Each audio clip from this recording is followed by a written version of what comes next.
Salut à tous, c'est Lorraine et Mickaël. On se retrouve pour cette nouvelle vidéo bilan de notre voyage en Nouvelle-Zélande. Alors on est parti du 10 au 24 juillet. Effectivement, c'est pendant la période d'hiver parce qu'on est dans l'hémisphère sud. Mais vous verrez qu'on a passé quand même un excellent voyage, même si c'était en saison inversée.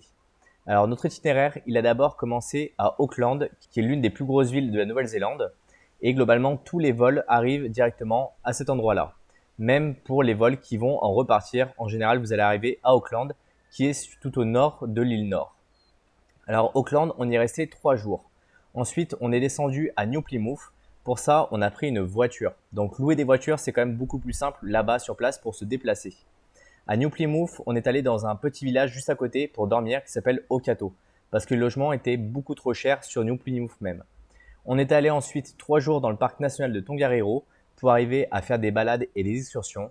Et enfin, on a fait 5 jours à Rotorua, qui est un petit peu le berceau de la culture maori en Nouvelle-Zélande.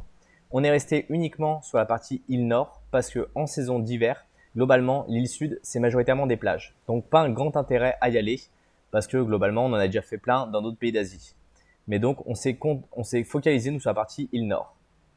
Au niveau du budget, donc il y a beaucoup de choses à dire. La première, c'est d'abord que 1 euro, ça fait 1,77 dollars néo-zélandais à l'heure à laquelle je tourne la vidéo. L'avantage en tant que Français, c'est qu'on a le droit d'avoir un visa qui est gratuit de 90 jours lorsqu'on arrive directement sur place. Donc ça, c'est quand même assez pratique. Au niveau des hôtels, on a payé 730 euros pour 14 nuits. Alors vous verrez qu'en fait, la qualité, elle est vraiment pas au rendez-vous en Nouvelle-Zélande. On s'est pris un peu en retard. Donc vraiment, je vous invite à vous y prendre à l'avance pour trouver quelque chose d'un peu mieux, pour surtout moins cher. Pour les repas, vous avez à peu près pour deux personnes entre 40 et 50 dollars néo-zélandais si vous mangez au restaurant. C'est globalement de la nourriture western, il y a très peu de nourriture locale. Si vous voulez manger une glace un peu atypique, je vous invite à aller chez Gapo. Ça coûte 34 dollars néo-zélandais, mais en fait c'est une glace en forme de pieuvre. Je vous mettrai directement la photo pour que vous puissiez voir à quoi ça correspond. C'est vraiment très bon et vraiment je vous invite directement à aller y faire un tour si vous êtes à Auckland. Au niveau de la carte SIM d'Internet, parce que quand vous êtes en Nouvelle-Zélande, vous verrez que finalement Internet est un peu performant, mais il y a beaucoup d'endroits où la connexion elle est vraiment limitée en termes de quantité de données. Donc nous, on est parti d'abord sur une carte SIM basique à 49 dollars néo-zélandais pour 10 gigas, ce qui n'est pas énorme pour 14 jours. Et après, on a dû rajouter 20 dollars néo-zélandais pour ajouter 1,25 gigas de données. On a pris l'opérateur Spark, qui est l'opérateur violet. Ça vous permet aussi d'avoir un numéro de téléphone local pour pouvoir appeler en local si jamais vous avez besoin. Ça ne nous est pas arrivé, mais globalement, des fois pour les réservations, c'est quand même plus pratique. Au niveau des transports, au niveau du budget, ça nous a coûté 20 dollars néo-zélandais par personne pour prendre le shuttle entre l'aéroport et le centre-ville. Je vous invite à prendre le Super Shuttle parce que c'est celui qui coûte le moins cher et qui globalement est quand même assez rapide si votre logement est directement au centre d'Auckland. On a pris également un ferry pour aller de Auckland à Devonport, donc c'est juste de l'autre côté du bras de mer. Ça nous a coûté 8 dollars néo-zélandais par personne et par trajet, ce qui n'est pas énorme. Par contre, si on voulait aller sur d'autres îles, ça coûte tout de suite beaucoup plus cher et en hiver, il n'y a pas des allers-retours tous les jours, donc faites attention à quand vous voulez y aller. Pour la location de voiture, on est passé par Karigami, c'est le site avec lequel on fonctionne en général. Ça permet d'avoir les assurances, d'avoir toutes les couvertures sans être obligé de négocier avec le loueur et ça permet de faire tout ça en avance. Alors, au niveau de la location de voiture, on en a eu directement pour 446 euros pour avoir loué la voiture du 13 au 24 juillet. C'était pas une grosse voiture, c'était une citadine, mais c'est largement suffisant parce que toutes les routes sont globalement assez bonnes en Nouvelle-Zélande. Au niveau de l'essence, on en a rajouté pour 136 euros. Donc, on a fait 3 fois un plein complet, plus un fond de plein justement pour arriver à la rendre complète, la voiture. Mais l'essence coûte à peu près le même prix qu'en France, donc il ne faut pas forcément trop s'étonner de ce côté-là. Au niveau du budget des activités, j'en ai noté quelques-unes, je n'ai pas tout noté, mais au moins ça vous permet d'avoir un ordre d'idée. Le musée de la guerre à Auckland, c'est 28 dollars néo-zélandais par personne. Et il est vraiment indispensable à faire. Ça raconte toute l'histoire de la Seconde Guerre mondiale d'un point de vue néo-zélandais et vous avez plein d'éléments sur la culture maori, donc très très intéressant. Pour le cratère of the Moon, c'est 10 dollars néo-zélandais par personne. Pour le village maori à Rotorua, il y a plein de tarifs différents, mais nous, on en a trouvé un qui était à 40 dollars néo-zélandais par personne pour une visite d'une heure. Le Night Tree Walk, c'est 40 dollars néo-zélandais par personne. Et vous allez vous apercevoir qu'en fait, en général, l'entrée dans les parcs nationaux coûte un petit peu d'argent et c'est ça globalement qui va être le plus gros budget, en tout cas dans vos activités. Après, à Watopu, ça nous a coûté 36 $ par personne. On a fait un spa directement avec Laurine qui nous a coûté 90 $ néo-zélandais par personne. C'était un spa de nuit. Si vous allez dans des spas de journée un peu plus bas de gamme, vous trouverez des prix moins chers. Nous, vraiment, on avait vraiment envie d'en profiter, donc on a pris quelque chose d'un peu plus haut de gamme. Et après, pour 2 personnes, pour la visite de Hobbiton avec la vallée des Hobbits, globalement, ça coûte 87 € pour 2. Donc au total, on en a eu pour 630 € de transport, 730 € d'hôtel, 1480 € de nourriture et d'activité, ce qui fait 2440 € pour 2 personnes, soit environ 100 € par jour et par personne. Nous, on a été plutôt dans des standings en 3 étoiles au niveau des hôtels. Donc après, c'est à vous de voir si vous voulez aller dans d'autres logements ou pas. Je vous mettrai dans la description directement la liste des logements qu'on a eu. Il y a des chambres chez l'habitant, il y a des Airbnb, il y avait un petit peu un mix de tout parce que globalement, il n'y a pas énormément d'offres. Donc on a dû se débrouiller avec. Maintenant, pour continuer, on va parler de la partie nourriture en Nouvelle-Zélande. Alors, il y a quand même des points positifs de ce côté-là, c'est que l'eau, elle est potable. Donc, c'est hyper agréable quand vous venez d'Asie de pouvoir boire l'eau du robinet et surtout, elle a bon goût, elle n'est pas dégoûtante. Donc, vraiment, je vous invite à aller directement boire l'eau du robinet, comme ça au moins, vous n'aurez pas de soucis pour vous hydrater. Après, ils ont l'avantage d'avoir de la viande de qualité peu chère dans les supermarchés, pas forcément dans les restaurants, parce que c'est assez difficile d'en trouver de la viande de qualité. Mais dans les supermarchés, par exemple, si vous allez chez Countdown ou chez New World, qui sont des très grosses surfaces, vous pouvez trouver des belles pièces de viande pour 7 à 10 € et vraiment, vous allez vous faire des plats qui sont juste géniaux. Donc, si vous avez de quoi cuisiner dans votre logement, je vous invite vraiment, en tout cas, à aller en acheter. Après, il y a quelque chose qui est assez réputé en Nouvelle-Zélande qui s'appelle le miel de Manuka. Le miel de Manuka, c'est très bon pour la peau et c'est bon également à manger. Alors bien sûr, vous n'allez pas vous amuser à manger du miel de la meilleure qualité, parce que quand vous allez voir qu'un pot de 500 grammes peut coûter jusqu'à 300 €, bah, globalement, c'est pas fait pour être mangé. C'est plutôt fait pour être étalé sur la peau. Et là, vous avez différentes qualités. Et en fait, ces différentes qualités, elles vont varier entre le MGO et l'UMF. Donc après, c'est à vous de voir en fonction de ce que vous voulez. Plus vous allez prendre un MGO et un UMF élevé, plus ça va être de la très bonne qualité. Pour revenir sur l'aspect purement nourriture, il y a globalement peu de nourriture néo-zélandaise. Il y a beaucoup de burgers, beaucoup de pizzas, beaucoup de nourriture western. Les ribs sont globalement très bonnes, mais après, il n'y a rien de local en fait. Il y a quasiment pas de poisson. On est sur une île, il n'y a quasiment pas de poisson. Donc c'est quand même un peu surprenant. Et comme je vous le disais, la meilleure glace qu'on ait mangée, c'est chez Gapo. Donc je vous invite à aller en manger une là-bas, mais pareil, il n'y a rien d'exceptionnel de côté nourriture en Nouvelle-Zélande. Et comme je vous disais, un repas, ça coûte pour 2 personnes, ça coûte environ entre 40 et 50 $ néo-zélandais dans un restaurant. Donc si vous avez un budget un peu limité, il vaut mieux finalement vous faire à manger chez vous, ça vous coûtera moins cher. Au niveau du logement, les logements sont très chers pour globalement la qualité. La plupart des logements, ils nous ont coûté à peu près 60-70 € par nuit et on avait des salles de bain communes qui n'étaient pas forcément très bien entretenues. Il n'y a pas forcément beaucoup de place, il y a beaucoup de pièces communes. On a eu des chambres dans des maisons. On n'a jamais trouvé en fait de logement plein, sauf un Airbnb à Rotorua qui était vraiment très bien. Mais sinon, c'est toujours très compliqué en fait d'arriver à trouver des logements de qualité. Et donc, c'est là où je trouve que c'est vraiment cher pour ce que c'est par rapport à d'autres pays. Il y a globalement le chauffage dans toutes les chambres, ce qui est quand même hyper agréable dans cette saison parce qu'il fait quand même entre 10 et 15 degrés. Si vous montez un peu dans les parcs nationaux ou en montagne, il peut vite descendre en dessous de 0 degré. Donc il faut quand même être bien équipé si vous allez sur la période de juin à août en Nouvelle-Zélande parce que c'est globalement le plein hiver. Au niveau des transports, ils sont quand même plutôt bien équipés parce que les routes sont vraiment en bon état. Et c'est là où c'est hyper agréable, c'est qu'en fait les routes sont limitées à 100 km/h sur la plupart des endroits de l'île. Et donc ce qui va permettre de faire des grandes distances assez rapidement. Il y a également une bonne signalétique, vous êtes rarement perdu. Il y a plein d'indications, même sur les virages, vous avez la vitesse pour prendre le virage, la vitesse idéale pour pouvoir prendre le virage. Donc globalement, si vous prenez une voiture, même une citadine, ça ira vraiment très bien en fait pour rouler en Nouvelle-Zélande. Et globalement, les Néo-Zélandais roulent pas comme des fous en fait. S'ils ont envie de vous dépasser, ils vont attendre et dès qu'il va y avoir deux voies, ils vont le faire tranquillement.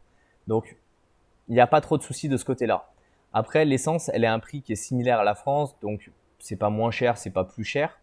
Et si vous voulez trouver les pleins d'essence les moins chers, je vous invite à utiliser l'application Gaspy, qui est directement une application néo-zélandaise qui vous indique le carburant le moins cher dans votre zone.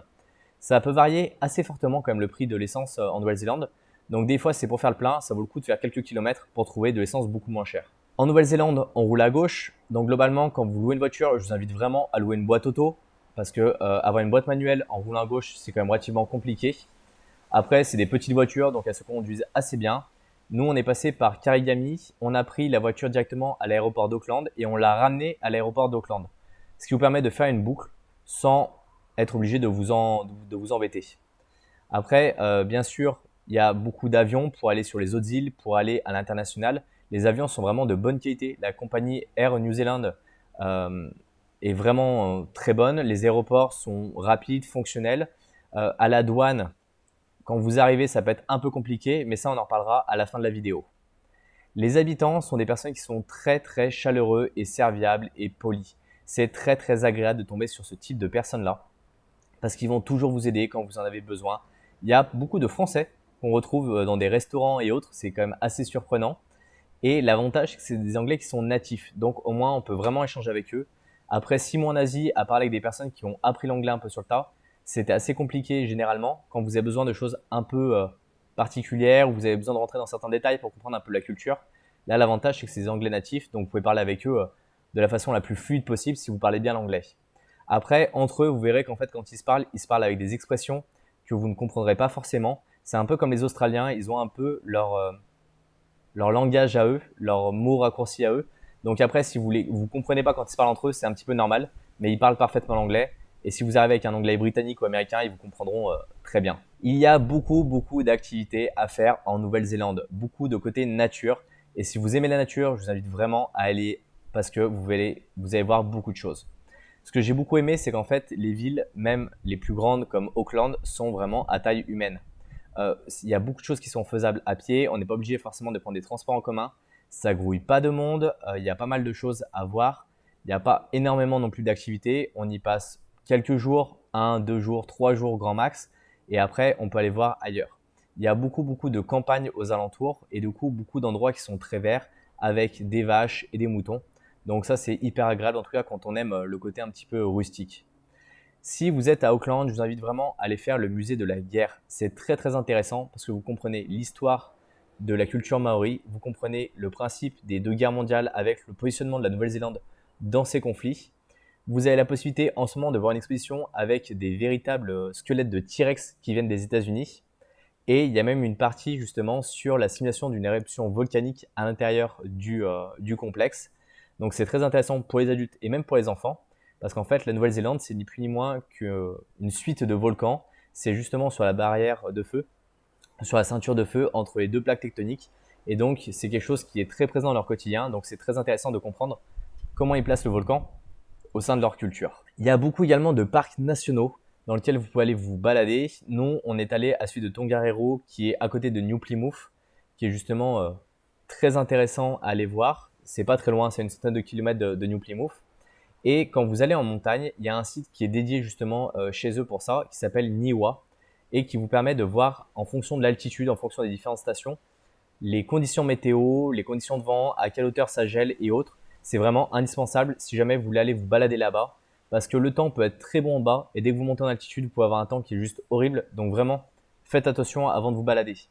Pareil, vous ne pouvez pas aller faire l'alpine crossing tout seul en plein hiver. Il faut absolument passer par des guides, donc il faut le faire en avance, il faut le réserver en avance, se préparer physiquement aussi, parce que c'est des montagnes qui sont quand même assez compliquées. Donc n'y allez pas n'importe comment. Vous pouvez vous balader en bas sans problème, il y a plein de randonnées à faire qui sont vraiment sans risquer et qui sont bien indiquées. Donc à partir de là, voilà, c'est à vous de choisir en fonction de comment vous voulez aller. J'aime beaucoup la volonté du gouvernement de vouloir conserver les kiwis, qui est l'oiseau, un peu l'emblème national, et tous les oiseaux des nombreuses espèces. Ils ont vraiment une volonté d'essayer de conserver justement la biodiversité de l'île et d'essayer de la protéger. C'est aussi pour ça qu'il y a beaucoup d'endroits où les drones sont interdits dans la plupart des parcs nationaux. C'est aussi pour ça que vous avez plein d'indications pour éviter de troubler la faune et la flore.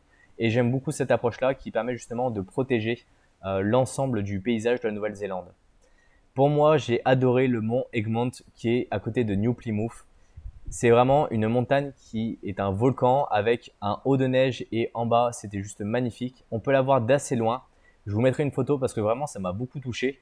Et je vous invite à aller vous balader par là parce que je pense que c'est un des plus beaux paysages qu'on puisse avoir en Nouvelle-Zélande. Au niveau de Rotorua, bien sûr, c'est le bassin de la culture maori. mais c'est également l'endroit où il y a énormément de sources chaudes, de bains de boue. Et donc c'est aussi pour ça qu'on en a profité pour aller directement dans un spa. Alors il y a plein de spas au centre de Rotorua. Nous on est allé un petit peu plus loin au Hell's Gate, où là il y a beaucoup moins de personnes. Il y a une offre uniquement pour le soir, où vous avez majoritairement des adultes. Il y a beaucoup moins de monde. Vous arrivez, vous passez dans un bain de boue pendant 20 minutes et après vous profitez des sources chaudes qui sont refroidies parce qu'en fait il y en a tellement et elles sont tellement chaudes que vous pourriez vous brûler si jamais vous alliez comme ça directement dans la nature. Même s'il y en a une à Kerosene Creek, vous pouvez vous baigner directement et celle-là elle craint rien du tout. Mais il y a plein justement de stations géothermiques dans ce coin-là et donc c'est hyper intéressant de comprendre un peu comment ça fonctionne de ce côté-là.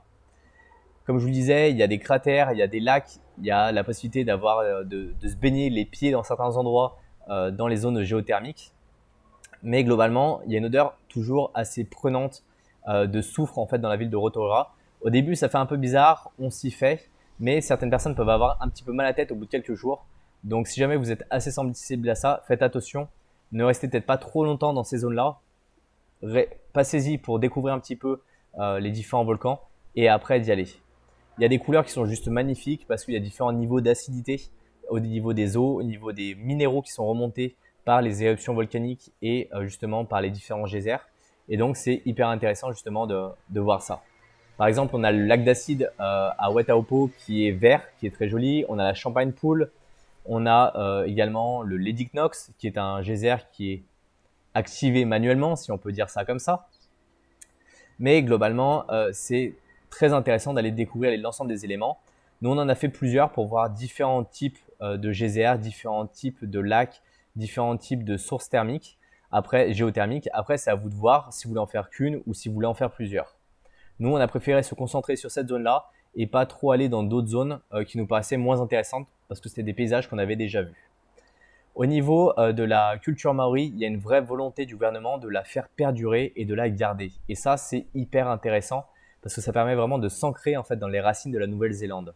Par exemple, quand vous allez dans les musées, il y a toujours les deux langues. Il y a la langue maori et l'anglais qui sont écrits de partout sur toutes les indications. Donc ça permet d'avoir justement cette transmission de la culture au fur et à mesure du temps, même si on s'aperçoit qu'il y a quand même pas mal de personnes qui comprennent en fait le maori, mais finalement il y en a très peu qui le parlent réellement. Dans les événements, on est allé à un événement à New Plymouth. Les premiers spectacles, c'était uniquement des chants maori avec la culture maori qui était mise en avant que ça soit d'autres cultures qui soient mises en avant. Et donc, je trouvais ça très très intéressant. Et dans les villages maoris, ils proposent encore une éducation possible en total maori pour ceux qui le souhaitent. Alors, ça peut être un peu compliqué, ça peut créer certaines barrières en fait pour le futur parce que tout ce qui est développement économique et autres sera fait en anglais derrière. Donc, globalement, ça peut quand même freiner certaines personnes. Après, on ne peut pas aller en Nouvelle-Zélande si on ne rate pas un match des All Blacks. Si vous avez la chance d'être à Auckland au moment où il y a un match All Blacks, allez-y, vraiment. Ça coûte 40 dollars néo-zélandais par personne la place, mais vraiment, c'est quelque chose d'assez exceptionnel à voir. Même si vous n'êtes pas fan de rugby, vous verrez que l'ambiance est juste terrible.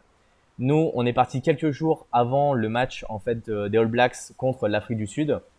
Donc, on l'a vu sur un écran à New Plymouth, dans un bar où il y avait que des Néo-Zélandais. Il y avait une super ambiance. On est tombé à côté d'un coach de rugby, donc il nous expliquait toutes les règles. C'était juste génial et vraiment le haka d'All Blacks, ça reste quelque chose de assez exceptionnel. Et vraiment, je vous invite à aller le voir si vous ne l'avez jamais vu, parce que ça vaut vraiment le détour. Ça donne des frissons, c'est vraiment impressionnant en termes de sensations. La Nouvelle-Zélande, c'est également très connu pour le Seigneur des Anneaux et le film Les Hobbits. Il y a beaucoup de spots, il y en a je crois plus de 150 sur les deux îles. Donc après, c'est à vous de voir où vous voulez aller. Par contre, le gros problème, c'est que c'est très mal indiqué. Il y a très peu de panneaux qui vous disent ici a été tourné le film du Hobbit ou le film du Seigneur des Anneaux, telle scène, telle scène. Alors moi, je vous en ai mis quelques-unes à travers les différentes vidéos qu'on a fait. Et l'endroit, je pense, le plus représentatif, en fait, c'est Hobbiton. C'est le village des Hobbits qui a été créé, qui est pas très loin d'Auckland et de Rotorua. C'est à peu près à la mi-hauteur entre les deux. Et là, vous avez une visite de 2 heures dans laquelle, en fait, on va vous expliquer un peu tout l'univers, comment il était construit, comment il était reconstruit aussi, parce qu'il a été détruit une première fois avant d'être reconstruit. Pourquoi les maisons d'Hobbit ont cette forme-là, comment sont faites les tailles, comment est fait tout l'univers. En fait, c'est hyper intéressant. Ça dure 2 heures. Et en fait, à la fin, on va vous offrir une bière gratuite qui est très bonne et on va vous offrir également un mug. Donc, c'est hyper appréciable comme visite. Nous, on a adoré en tout cas. et vous avez des guides qui sont super gentils, super agréables, qui vont vous apprendre plein de choses sur l'univers et donc vraiment ça vaut le détour. Après, globalement, on a trouvé que les prix étaient assez élevés pour les prix d'entrée des spots géothermiques. En général, ça coûte de 40 $ néo-zélandais, ce qui représente une vingtaine d'euros par personne. Quand vous y restez 2-3 heures, globalement, ça fait des journées qui sont vite assez chères. Donc après, je vous invite quand même à sélectionner ce que vous voulez faire. On n'a pas fait les autres activités hyper touristiques avec les luges en montagne et ce genre de choses. C'était pas du tout l'idée en fait de ce voyage. Après, pour ceux qui veulent aller, vous pouvez aller même faire du ski en plein hiver là-bas. C'est à vous de voir ce que vous préférez. Il y a toujours une catégorie autre que je ne sais pas comment définir parce qu'il y a plein d'éléments que j'aime vous rapporter que je n'arrive pas à classer. Mais globalement, quand vous arrivez en fait à la douane, vous avez un contrôle qui est très fort au niveau des marchandises. Et nous, le problème, c'est que l'avion, il était de Chine et en fait, il a été désinfecté 2 fois. Une première fois, ils sont passés avec des bombes, des insecticides dans l'avion. Et en fait, ils ont trouvé une espèce d'araignée morte dans un des box de l'avion. Et donc, ce qu'ils ont fait, c'est qu'ils l'ont redésinfecté une deuxième fois. Donc, à la fin, on toussait tellement, en fait, il y avait du désinfectant dans l'avion. On attendait qu'une chose, c'était de pouvoir sortir, que les autorités nous donnent le droit de sortir. Et au moment où on est arrivé à la douane, vous avez un formulaire complet en fait à remplir. Et donc, si vous avez par exemple de la nourriture, si vous avez des feuilles, si vous avez du tabac, si vous avez, je ne sais pas, si vous avez marché avec vos chaussures de trek à l'extérieur, globalement, il faut tout déclarer. Donc nous, on a expliqué ce qu'on avait. On avait acheté quelques emplettes directement en Asie. On avait un petit peu de nourriture avec nous. Et on avait par exemple des graines de tournesol à grignoter. Vous savez, les choses qu'on casse et on mange la graine à l'intérieur. Donc on lui explique. Alors elle nous dit ok, pas de souci, on passe. Là le chien il nous renifle, donc on se fait à nouveau arrêter. Il commence à nous ouvrir les graines de tournesol une par une. On leur explique qu'elles sont grillées, qu'il n'y a pas de risque, que c'est fait pour manger. Et ça a duré à peu près 10 minutes. Alors les personnes sont très gentilles, hein. Il n'y a aucun souci, vous pouvez échanger avec eux et autres. Mais globalement, ils sont très très stricts avec ça. Et en fait, on comprend pourquoi après. C'est qu'en fait, ils ont tellement eu des problèmes de biodiversité avec des espèces invasives que du coup, il faut attention à la moindre chose. Je pense quand même, si vous voulez aller en Nouvelle-Zélande, faites-le plutôt de novembre à février, lorsque c'est le plein été en fait pour eux. Parce que là, en étant en hiver, nous en plein juillet, globalement, il fait entre 10 et 15 degrés en plaine et 0 à 5 degrés en altitude. Et la problématique de la Nouvelle-Zélande, c'est que c'est un pays qui est très humide et il y a du vent. Donc vous avez des ressentis qui sont assez froids et qui sont assez désagréables en termes de vécu. Donc après, c'est à vous de voir comment vous voulez vous positionner. Mais globalement, idéalement, allez-y plutôt sur la partie novembre-février, c'est quand même beaucoup plus agréable. Ça sera l'été chez eux. On est en hémisphère inversé par rapport à la France. Élément à savoir, parce qu'on s'est fait avoir en arrivant là-bas, c'est que les prises électriques sont uniques. Il y a 2 pays qui ont ça au monde. Il y a l'Argentine et la Nouvelle-Zélande. Ces 3 fiches qui sont comme celle-ci et une là. Donc, c'est-à-dire que tous les adaptateurs internationaux que vous avez ne marcheront pas. Et du coup, nous, on s'est complètement fait bloquer. On s'est retrouvé complètement là-bas sans pouvoir connecter nos téléphones, nos ordinateurs et autres. Donc, heureusement, quelqu'un nous a fourni un adaptateur. Pareil, c'est très compliqué d'arriver à en trouver. Si vous en trouvez un à l'aéroport, même s'il est cher, prenez-le. Parce que derrière, sinon, pendant toute la Nouvelle-Zélande, vous allez galérer. Et vraiment, je vous dis ça par expérience. J'espère en tout cas que vous avez aimé cette vidéo, que ça vous a appris des choses. Dites-moi en commentaire si vous manque des informations ou si vous avez besoin de compléments sur ce que j'ai pu vous présenter. En tout cas, nous, on a quand même passé un très bon séjour en Nouvelle-Zélande. C'était très agréable, même si la météo n'était pas forcément là au quotidien. On a pu voir des paysages qui étaient juste merveilleux. Et vraiment, c'était une très très belle surprise de pouvoir aller voyager là-bas. Pensez à liker, pensez à vous abonner et on se retrouve dans une prochaine vidéo. Salut à tous!